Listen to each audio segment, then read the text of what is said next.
কলকাতা সহ দক্ষিণবঙ্গে ভারী বৃষ্টির পূর্বাভাস, হতে পারে ঝড়ো। আবহাওয়ার বড় খবর। আবহাওয়ার লেটেস্ট আপডেট দিলেন আলিপুর আবহাওয়া দফতরের আঞ্চলিক অধিকর্তা সোমনাথ দত্ত। কলকাতায় বজ্রবিদ্যুৎ সহ বৃষ্টির পূর্বাভাস। কলকাতা সহ দক্ষিণবঙ্গের 4 জেলায় বজ্রবিদ্যুৎ সহ বৃষ্টির সতর্কতা জারি। বৃষ্টি হবে কলকাতা, হাওড়া, উত্তর ও দক্ষিণ 24 পরগনা জেলাতে। 25শে জুলাই পর্যন্ত মৎস্যজীবীদের সমুদ্রে যেতে নিষেধ করা হয়েছে। সমুদ্র উত্তাল থাকবে।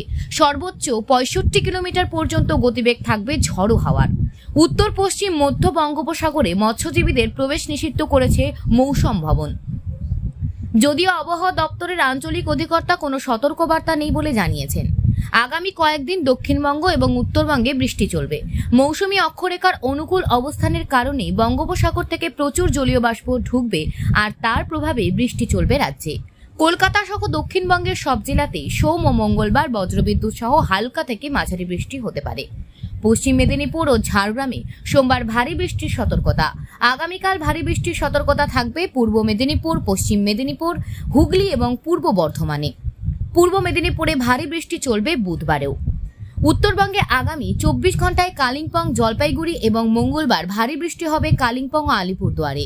দার্জিলিং, কালিম্পং, আলিপুরদুয়ার, কোচবিহার এবং জলপাইগুড়ি এই 5 জেলাতে বজ্রবিদ্যুৎ সহ বৃষ্টি চলবে।